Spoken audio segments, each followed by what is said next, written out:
नमस्कार, मी लतिका निंबाळकर. माझ्या चॅनलवरती तुमचं स्वागत आहे. आज तुम्हाला मी झटपट उपीट बनवून दाखवणार आहे. त्यासाठी बघा हे रवा घेतलेला आहे आणि रवा कसा मोठा असावा. उपीटसाठी रवा बारीक नाही पाहिजे, म्हणजे चिकट होते. मग बारीक रवा असेल ना तर चिकट होतो. तर हा अशा पद्धतीत रवा घ्यायचा आणि हा मी चाळून घेतलाय बघा ह्याच प्लेटमध्ये. आणि 1 वाटी आहे हा. त्यासाठी बघा कढई गरम करत ठेवली. त्याच्यामध्ये आपण थोडंसं तेल टाकून घेऊया. पहिला रवा चांगला भाजून घ्यायचा. आणि रवा कसा भाजायचा, गॅस एकदा कढई गरम झाली की नाही की मीडियम गॅस करायचा, म्हणजे रवा एकसारखा भाजला जातो.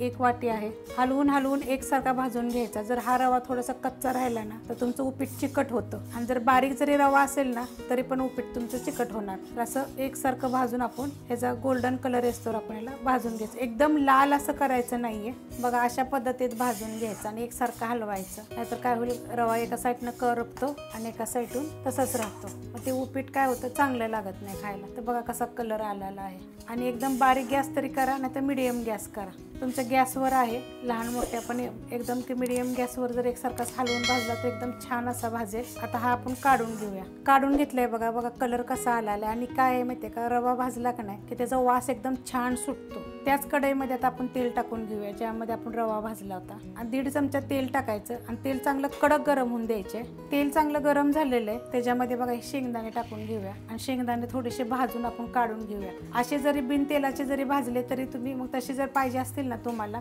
तर तुम्ही ते जिरे मोहरी टाकल्यावर शेंगदाणे जरी टाकले तर चालतील. आणि जर थोडेसे कुरकुरीत पाहिजे असले की नाही तर थोडंसं असं आपण तेलामध्ये भाजून घेऊया. बघा अशा पद्धतीत भाजलेले आहेत. आपल्याला जास्त असे लाल वगैरे करायचे नाही आहेत. असा आवाज आला की नाही आणि फुटायला लागले की काढून घ्यायचे, म्हणजे उपीट का नाही एकदम छान असं लागतं. बघा कसे झालेले. आता हे मी काढून घेते. शेंगदाणे काढून घेतलेले. त्याच्यामध्ये बघा जिरे मोहरी टाकायचे 1 चमचा आणि चांगलं तडतडलं की नाही कढीपत्ता टाकायचा. आणि एक मोठ्या आकाराचा कांदा आहे. कधी पण उपीटला ना कांदा जरा जास्त असावा, म्हणजे उपीट चांगलं लागतं. तर तुम्हाला एक अजून एक गोष्ट सांगते, ह्याच्यामध्ये तुम्ही उडदाची डाळ टाकू शकता. मग ती कशी टाकायची, जिरे मोहरी टाकली की नाही की उडदाची डाळ टाकायची आणि उडदाची डाळ लालसर कलर म्हणजे गोल्डन कलर येस्तोवर भाजायची. जर ती कच्ची राहिली ना तर ती खायला बरोबर लागत नाही. तशी टाकायची बघा उडदाची. 1 चमचाभर जरी टाकली तरी एकदम छान लागते. आता हा कांदा आपण जरा भाजून घेऊया. आपला तिकडं कांदा भाजतोय ना तर आपण हे टोपात बघा पाणी ठेवायचं गरम करायला. तर आपण ह्याच्यामध्ये 1 भरून घेतलं होतं भांडं, तर हे 3 भांडी पाणी घ्यायचे आपल्याला. ही 3 भांडी झालेत बघा पाणी. आणि हे आपल्याला गरम करायला ठेवायचे. कांदा बघा थोडासा भाजलाय तर त्याच्यामध्ये अर्धा चमचा छोटा हळद, आपली घरची हळद आहे बघा, ह्याची पण मी रेसिपी टाकलेली आहे. आणि मी ना उपीटचे भरपूर प्रकार टाकलेले, त्याच्या ह्याच्या खाली लिंक देते. उपीट, पोहे, ते पण करा. वेगवेगळ्या प्रकारे मी तुम्हाला दाखवलेले आहेत. सोप्या पद्धतीने एकदम सुटसुटीत कसे होतील ह्या प्रकारे दाखवलेले आहेत. आता ह्याच्यामध्ये बघा हिरव्या मिरच्या, ह्या अर्ध्या बिन तिखटाच्या येते आणि अर्ध्या तिखटवाल्या आहेत. तुमच्या तिखटाप्रमाणे तुम्ही टाका. कांदा आणि मिरची बघा भाजलेली, असा कलर येतो चांगली भाजून घ्यायची. मिरची चांगली भाजली की नाही की उपीट बी चांगलं लागतं. आणि कांदा कधी पण ना उपीटला थोडासा मोठा मोठा असावा, एकदम बारीक असा टाकायचा नाहीये. कसं खाताना दाताखाली आला पाहिजे, मग चव त्याची जरा छान येते एकदम. आता ह्याच्यामध्ये 1 टमाटर बारीक कापून घेतलेलं आहे. आता हे सगळं आपण चांगलं परतून घेऊया. टमाटर बघा सॉफ्ट झालेलं आहे आणि गॅस आपला अजून पण मीडियम आहे. आता ह्याच्यामध्ये चवीनुसार मीठ टाकायचं. आता जेवढं तुम्ही रवा घेतलाय त्याच्याप्रमाणे तुम्ही मीठ टाका. आता ह्याच्यामध्ये हा रवा टाकून घ्यायचा भाजलेला. बघा कलर कसा आलेला आहे. आणि हे चांगले परतून घ्यायचं. पहिलं एकसारखं चांगलं हलवून घ्यायचं.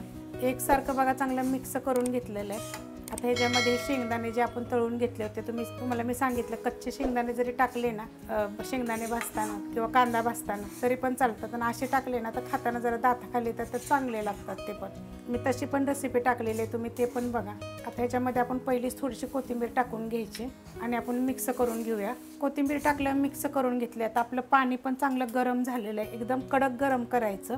आणि बघा हे पाणी सगळं गॅस बारीक करायचं आणि मग हे पाणी टाकायचं. पाणी बघा किती उकळलेलं आहे.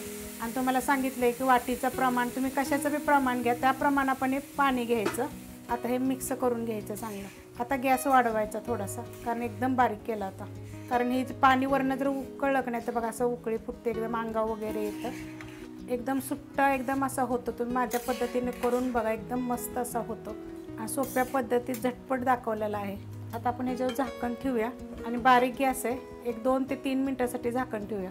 झाकून ठेवलं तर बघा किती मोकळा एकदम मस्त असा झाला. त्याच्या अगोदर ह्याच्यामध्ये ना तूप टाकायचं. 1 चमचा असं तूप टाकून घेऊया आपण आणि ना हलवून घेऊया. बघा किती मोकळा झालाय, मस्त एकदम होतं. आणि बारीक गॅसवर ठेवला बघा किती मस्त झालाय, मोकळा मोकळा एकदम होतो, चिकट बिलकुल होत नाही अशा पद्धतीने केला तर. मिक्स झालेला आहे एकदम, बघा मोकळा झालाय एकदम, व्यवस्थित लागतो, चवदार असा लागतो. वरून थोडीशी कोथिंबीर आणि ह्याच्यामध्ये खाताना जर तुम्ही लिंबू टाकलं तर चालेल, नाही तर ह्याच्यावर वरती जरी पिळलं तरी चालेल. जर ही रेसिपी तुम्हाला जर आवडली तर लाईक करा, सबस्क्राईब करा, कमेंट करा आणि शेअर बी करा.